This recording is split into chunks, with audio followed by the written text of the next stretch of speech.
welcome back to the channel. And if you're new, welcome too. My name is Henny. I am a spiritual astrologer. You can check out the description box below for more on how to get a reading with me, breath chart reading, tower reading, astrology transit report, and more. Just get in touch and let me know what you would like. And of course, it is Sagittarius season right now. So if you are a Sagittarius sun or Sagittarius rising, you get 50% off a reading with me if you book during Sag season. So get in touch below if you would like to take advantage of that. Anyway, I hope you're doing well, Hinsters. Happy hump day. It is Wednesday as I record. And this video is, yes, on Sag season and the new moon. I'll talk a little bit about the new moon, which is officially happening today, actually, on the 23rd. So, yeah, I hope you are all well. Let me know in the comments how you have been, how your Scorpio season was, and how your Sag season is kicking off, because Sag season always kicks off. And we've had Venus and Mercury in Sag already before the sun even got there. So we've already had a few Saggy vibes coming through. Anyway, alrighty, welcome to Sag season then, which is also my favorite season of the astro year. I've personally got Chiron right on my ascendant, and Sagittarius is what Chiron was immortalized as in the sky. A lot of people don't know that. So I have a lot of affinity with these energies and the Centaurian spirit.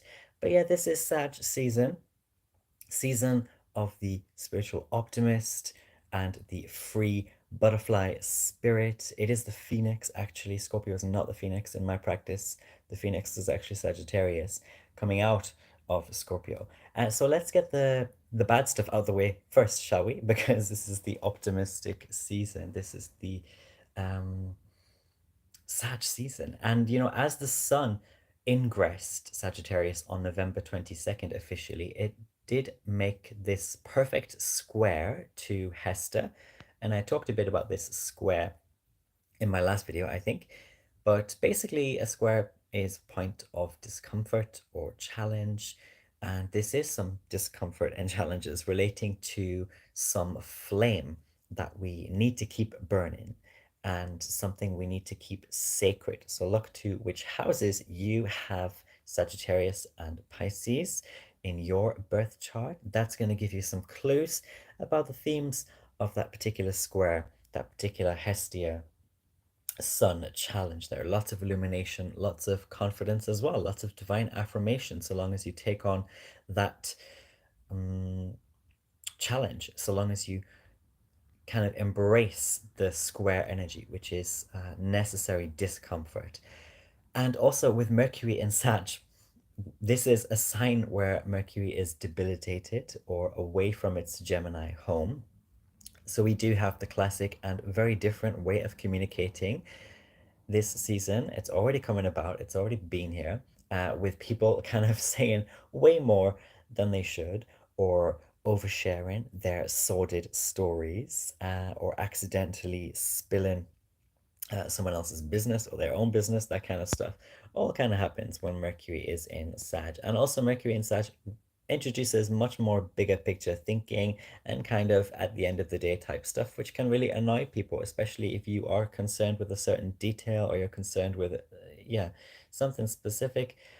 People right now in Sag season can just be like, oh, get over it, or, kind of c'est la vie. They can say these kind of philosophical adages when what you might want is something more specific, or you might want something more emotionally gratifying as well. However, Mercury in Sag can be a little bit more of just get out there and do something, just get out there and find something, just carry on, keep on, that kind of thing, which not everyone likes to hear.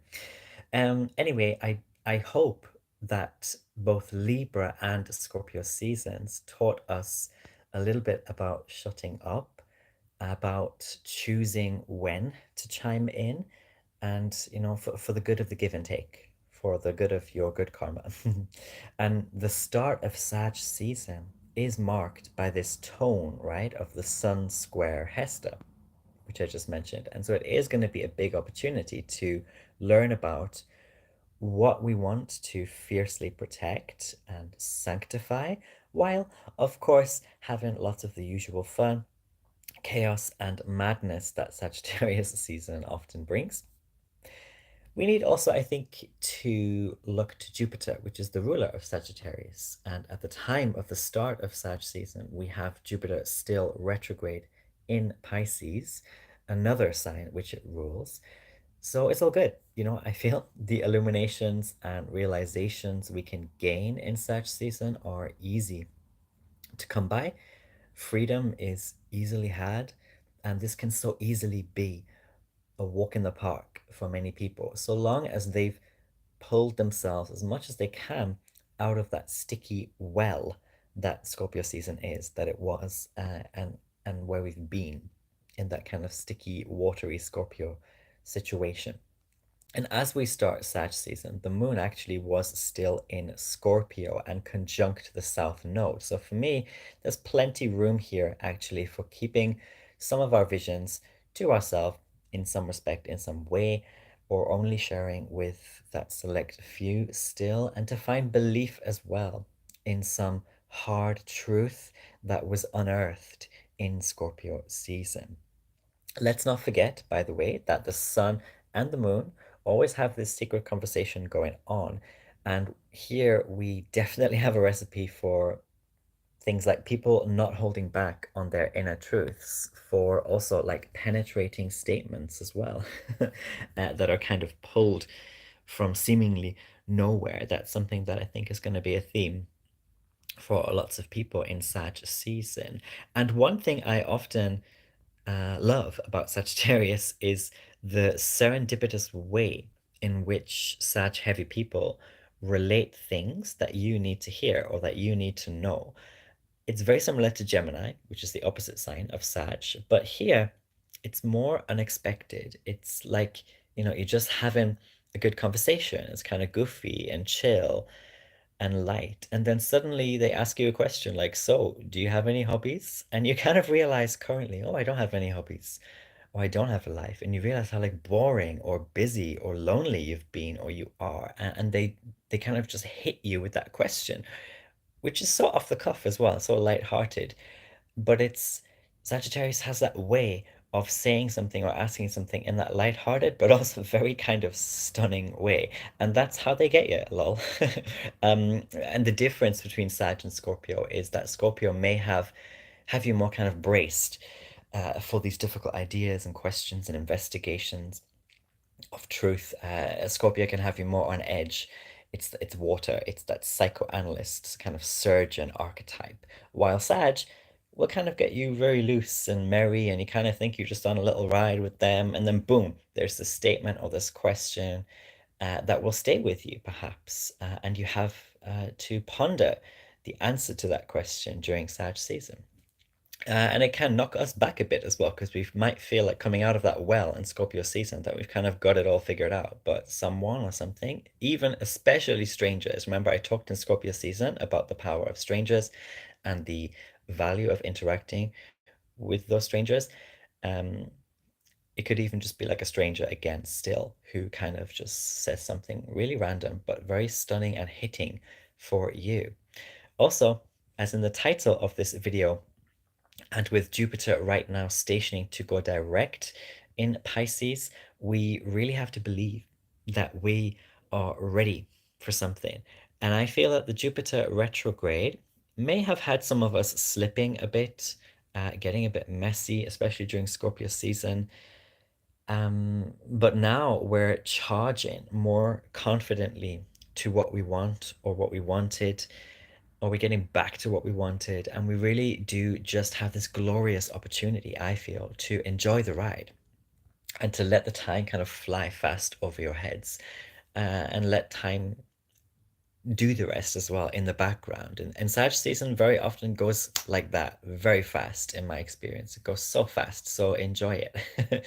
And as for this new moon in Sagittarius, officially happening today again, November 23rd, it really is about just being the shit, humbly speaking, and also taking no shit. And with Jupiter trine Lilith in Cancer, it's about not laying down and taking it for many people in Sag season. Some of us also are really already feeling the fire and the anger of something that we endured. And Sag season is very often that season where people speak up, lash out, shout. It can be a big vent season as well. But also, some of us can ask ourselves the question. Sagittarius is the questioner, it is the skeptic, it is the curious one. Questions like, wow, how did I let that happen to me? Kind of thing.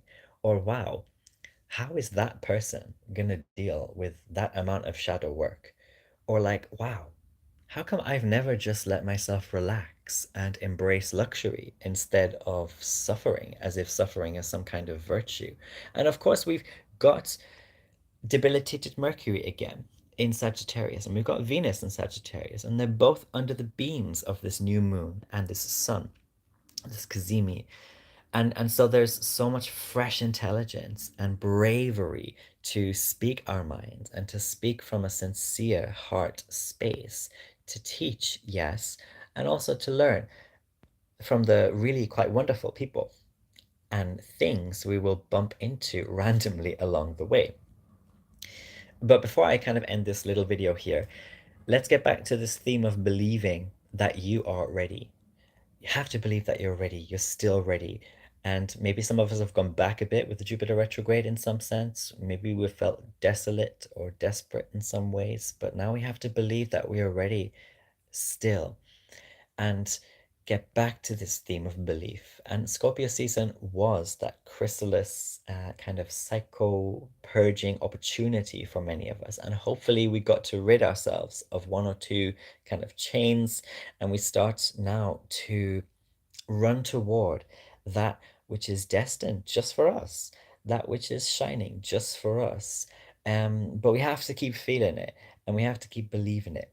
And there will be, especially in the Northern Hemisphere where things get darker, literally, and you have to put up those fairy lights. You have to have the flashing fairy lights. You have to have the mulled wine. You have to have the kind of jolliness that Sagittarius brings in the snow, in the harsh, cold, chilly climates, and you have to have that kind of goofy confidence in yourself, belief in yourself in Sag season when people want to be cold or miserable. Sag lights up the room of like miserable people, even when they themselves are miserable. Sag still has that way of giving that punch. It's very marvelous, actually.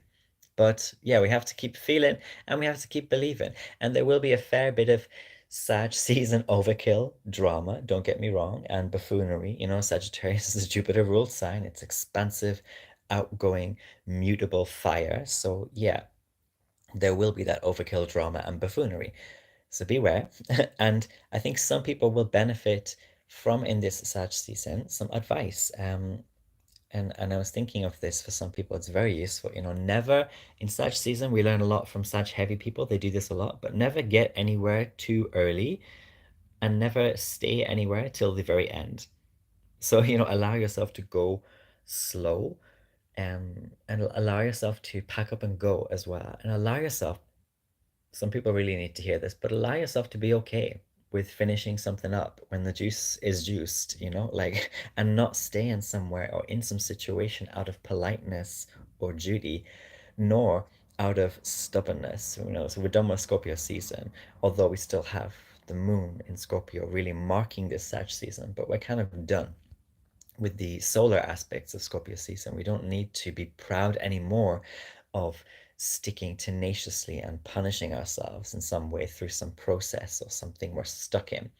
So allow yourself to be finished, to be okay finishing when the juice is juiced and not staying out of politeness, and just get up and go, you know, follow what feels right for you. That can be literally, that can be spiritually, religiously, mentally, whatever it is for you, and follow what is along your right way, you know, the right thing. We're sticking to the right path in Sag season. We're sticking to the right way that we've been discovering and been practicing for half a year now, because this is the shadow half of the year. Remember, Sagittarius season is a season which is in the shadow half of the year. It is a light season, but in the shadow half. So we're not trying to do so much new stuff. It's a lot more of getting back on track, getting back on the right way, and rediscovering and re-unearthing parts of ourselves that we maybe lost or sacrificed too eagerly.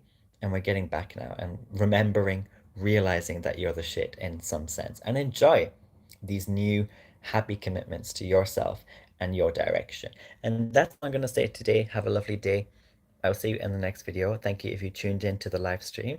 Leave me a comment. I will get back to you when I can. Love you very much. Take care and enjoy Sag season, the best season. Just kidding.